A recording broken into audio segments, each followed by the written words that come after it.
আমি কয়েকদিন আগে বলেছিলাম যে 17 তারিখ থেকে আমাদের তৃতীয় পর্যায়ে অন্নপূর্ণা যোজনার টাকা অ্যাকাউন্টে ট্রান্সফার শুরু হবে। আমরা যেহেতু সংকল্পপত্রে ঘোষণা করেছিলাম আমরা প্রথম জুন মাসে 28 লক্ষ বেনিফিশিয়ারিকে অনলাইন এবং অফলাইনের মধ্যে দিয়ে আমরা শুধু প্রোগ্রামটা লঞ্চ করিয়েছিলাম।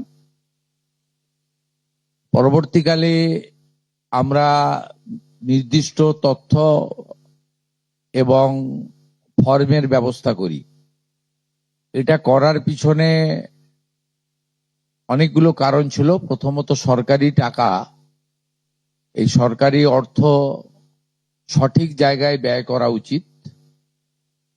সরকারি অর্থে নয়ছয় করার বা ফাইন্যান্সিয়াল ইনডিসিপ্লিন করার কোনো অধিকার কোনো মুখ্যমন্ত্রী, মন্ত্রী বা আধিকারিকের নেই।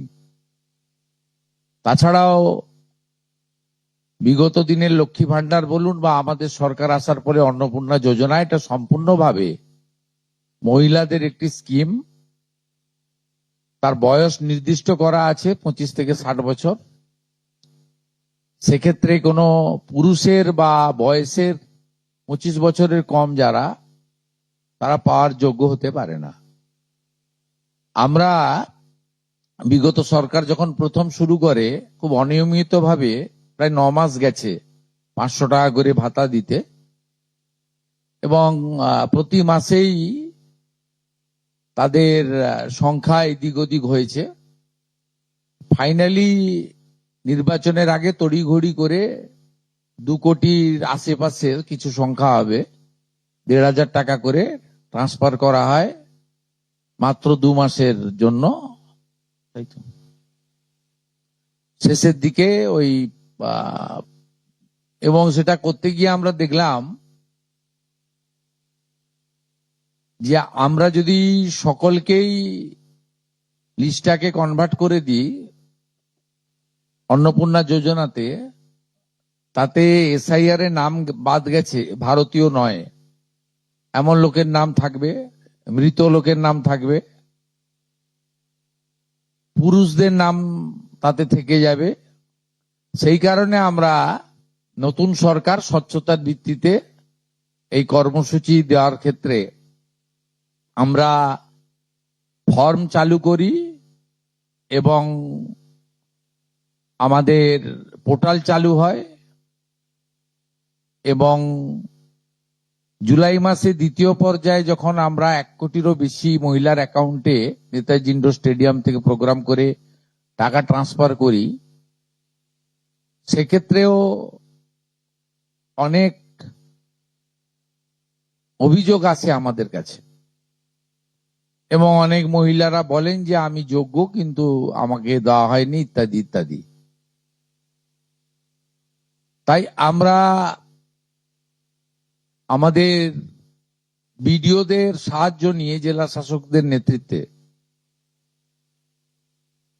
হাউস টু হাউস ভেরিফিকেশন যতটা সম্ভব এই সময়ের মধ্যে করি, এবং জুন এবং জুলাই মাসের 31 তারিখ পর্যন্ত পোর্টাল চালু ছিল আবেদনের। এবং এখানে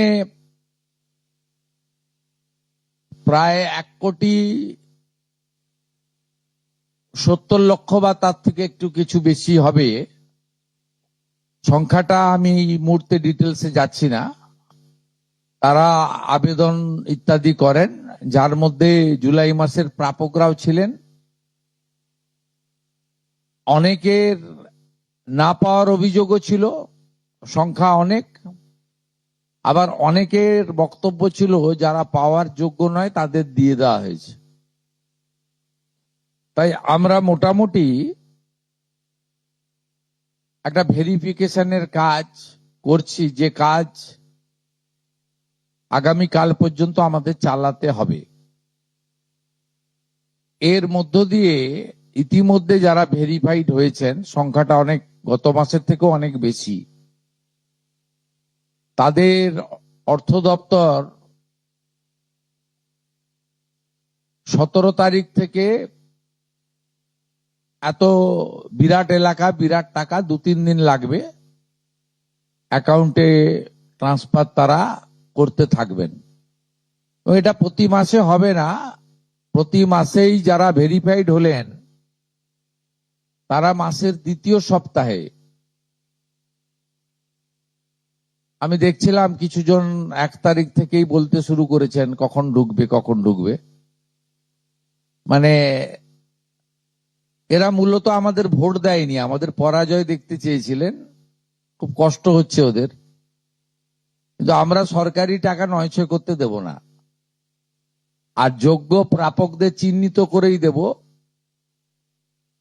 এবং আমরা এক্ষেত্রে কমিটেড। অর্থাৎ যে চুরি দুর্নীতি হয়েছে, যেমন বিগত দিনে আধার লিঙ্ক অ্যাকাউন্ট নম্বর দেওয়া হয়নি, সেলফ ডিক্লিয়ার অ্যাকাউন্ট নম্বরে দেওয়া হয়েছে, এর ফলে মহিলার টাকা পুরুষ পেয়েছে, অন্য লোক পেয়েছে, এখন গ্রেপ্তার হয়েছে বহু মানুষ। এই সব আছে, ডিটেলসে তো বলা যাবে না। আমরা মোটামুটি আপনারা আমাদের শিশু ও নারী কল্যাণ দপ্তরের, এটা হচ্ছে নোডাল এজেন্সি, ইমপ্লিমেন্টিং এজেন্সি, তাদের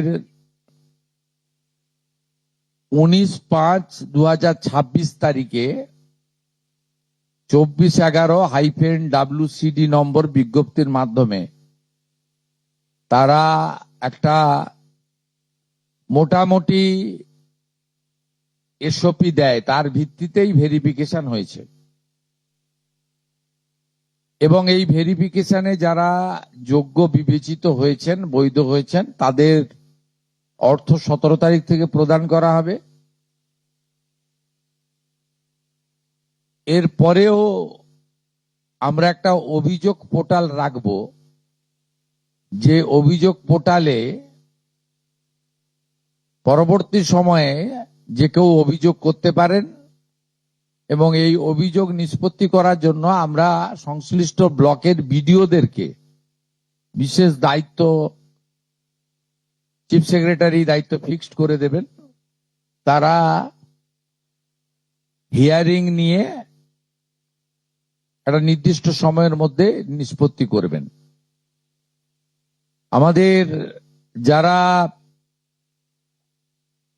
যোগ্য বিবেচিত হয়েছেন তাদের বয়স 25 থেকে 60 বছরের মধ্যে হতে হবে, আগেই বলা আছে। কেন্দ্রীয় বা রাজ্য সরকার, কোন বিধিবদ্ধ সংস্থা, সরকারি আন্ডারটেকিং, পঞ্চায়েত, পৌরসভা, সরকার, সরকারি সাহায্যপ্রাপ্ত শিক্ষা প্রতিষ্ঠান অর্থাৎ শিক্ষক, শিক্ষাকর্মী, স্থায়ী সরকারি চাকরিতে নিযুক্ত থাকেন, বা পেনশনার্স আসবে না যেহেতু 60 ঊর্ধ্ব, এটা ইরেলিভেন্ট, এরা এই বেনিফিটের মধ্যে পড়ছেন না। তাছাড়া যারা আয়কর প্রদান করেন, অর্থাৎ এখন আয়করের ঊর্ধ্ব সীমা হচ্ছে 12 লক্ষ টাকা বছরে, 12 লক্ষ টাকা পেরিয়ে গেলে আয়কর দিতে হয়। যে পরিবার আয়কর দেন, অর্থাৎ যার বাৎসরিক আয় 12 লক্ষ টাকা, সেই পরিবার এই কর্মসূচি অন্তর্ভুক্ত হওয়ার সুযোগ পাবেন না।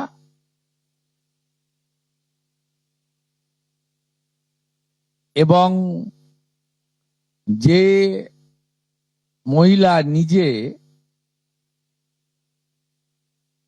10,000 টাকার বেশি নিজে উপার্জন করেন মাসে, তাকেও এর বিবেচনার মধ্যে প্রাথমিকভাবে আনা হয়নি। কিন্তু এক্ষেত্রে যারা ক্যাজুয়াল, কন্ট্রাকচুয়াল, মানে বাড়ির পুরুষ মানুষরা, তাদের বাড়ির পরিবারের স্ত্রী বা অন্যরা বিবেচিত হবেন। যদি কোনো মহিলা, এটা একটি নারী অর্থনৈতিক সশক্তিকরণের স্কিম, সেক্ষেত্রে যিনি সরাসরি নিজে 10,000 টাকার বেশি উপার্জন করেন তাকে বিবেচনা করা হবে না।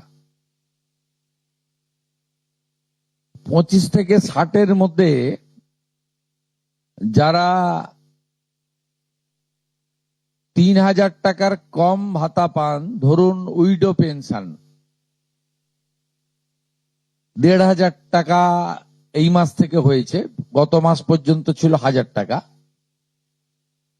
তাদেরকে হায়ারটা দেওয়া হচ্ছে, 3,000 টাকাটাই দেওয়া হচ্ছে অন্নপূর্ণা যোজনাতে।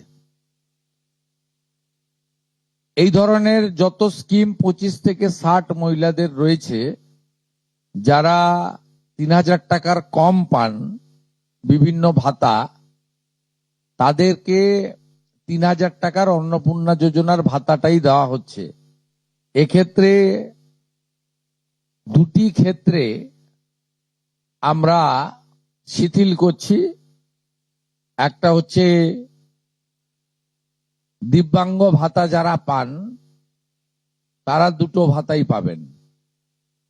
তারা দিব্যাঙ্গ ভাতা যেটা আগস্ট মাস থেকে 1,500 হয়ে যাবে সেটাও পাবেন, অন্নপূর্ণা যোজনা 3,000ও পাবেন, শুধুমাত্র ফিজিক্যালি চ্যালেঞ্জদের ক্ষেত্রে। আর পিএম কিষাণ সম্মান নিধির ক্ষেত্রে, এই দুটি ক্ষেত্রে আমরা এটাকে শিথিল রাখছি। এছাড়াও এর আগে যেটা অনেক মহিলার নাম বাদ চলে গেছিল, 3 কক্ষ বিশিষ্ট বাড়ি, এটা গ্রামের ক্ষেত্রে এক্সাম্পট করে দেওয়া হয়েছে। গ্রামের ক্ষেত্রে কোনো বাড়ির সংখ্যা রাখা হয়নি, শিথিল করে দেওয়া হয়েছে। অর্থাৎ গ্রামীণ এলাকার মহিলারা এবারে আরো বেশি সংখ্যায় সুযোগ পাবেন। তাদের ক্ষেত্রে, গ্রামীণ ক্ষেত্রে 3 কক্ষ বিশিষ্ট বাড়ি, যেটা জুলাই মাসে ওই ক্রাইটেরিয়াটা থাকার কারণে অনেকে বঞ্চিত হয়েছেন, এবারে আর বঞ্চিত তারা হচ্ছেন না।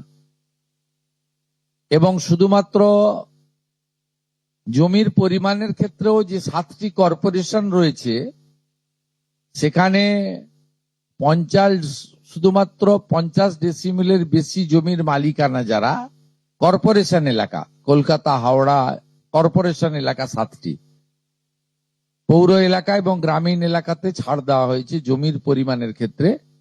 এর ফলেও আরো অধিক সংখ্যক মহিলা, গ্রামীণ মহিলারা বিশেষ করে, এবারে আপনার অর্থ পাওয়ার ক্ষেত্রে সুযোগ পাবেন। আমরা সরকারি অর্থ নারী সশক্তিকরণ, নারীর অর্থনৈতিক ক্ষমতা বৃদ্ধি, এই লক্ষ্য রেখে প্রকৃত প্রাপকদেরকে আমরা দেব। এবং প্রাথমিকভাবে সংখ্যাটা 17 তারিখে মাননীয় মন্ত্রী মালতী রায় মহোদয় আপনাদের জানিয়ে দেবেন, 17 তারিখ বিকেলে। আমি সংখ্যাটা বলছি না, কিন্তু যে কয়েক লক্ষ মহিলা তারা জুলাই মাসে অর্থ থেকে বঞ্চিত হয়েছিলেন, এই 3 কক্ষ বিশিষ্ট বাড়ি বা জমির পরিমাণ ইত্যাদির কারণে তাদের ম্যাক্সিমামটাই এবারে আমরা সংযুক্ত করে দিয়েছি। তাই আমি বিশ্বাস করি যে আগস্ট মাসে প্রদেয় অর্থে 100% না হলেও 99% প্রকৃত প্রাপকদের হাতে আমরা পৌঁছে দিতে পারবো। এবং এর সাথে সাথে অভিযোগ পোর্টালও চালু করে দেবেন, যে অভিযোগ পোর্টালেও আমাদের দপ্তরের গাইডলাইনের বাইরে গিয়ে কেউ যদি পেয়ে থাকে, আপনারা তথ্য দিয়ে সাহায্য করবেন রাজ্য সরকারকে। আর এই গাইডলাইনের মধ্যে থাকা কোনো দিদি বা বোন যদি বঞ্চিত হন, তিনিও আপনারা আবেদন করবেন এবং এটা কন্টিনিউয়াস প্রসেসের মধ্যে থাকবে। এবং আমরা বিশ্বাস করি আগস্ট মাসে যে তালিকা হবে, এই তালিকা আপনারা সবাই অ্যাপ্রিসিয়েট করবেন। এবং প্রত্যেক মাসে দ্বিতীয় সপ্তাহে, যেহেতু সরকারের নিজস্ব তহবিল থেকে এটা দিতে হবে এবং টাকার অ্যামাউন্টটাও খুব বড়, অ্যামাউন্টটা যথেষ্ট বড়, আমরা নিজেরাই 17 তারিখে ট্রান্সফার হওয়ার টাকার সঙ্গে 3,000কে গুণ করলে নিজেরাই দেখতে পাবেন যে কত বিরাট পরিমাণ অর্থ সম্পূর্ণ পশ্চিমবঙ্গ সরকারের অর্থ থেকে দেওয়া হচ্ছে। আমরা অর্থ দপ্তরের সঙ্গে কথা বলেছি, তারা বিগত দিনেও যে সরকারের 500 প্রথম, পরে 1000, 2 মাসের জন্য 1500 যে স্কিম ছিল, তাতেও মাসের দ্বিতীয় সপ্তাহে দিতেন মোটামুটি 10 থেকে 15 তারিখের মধ্যে। এক্ষেত্রেও প্রত্যেক মাসে 10 থেকে 15 তারিখের মধ্যে যারা বৈধ প্রাপক হিসেবে চিহ্নিত হলেন তারা পেয়ে যাবেন। এইটা ক্লিয়ার করলাম, এবং আপনাদের সরকার আপনাদের পাশে আছে।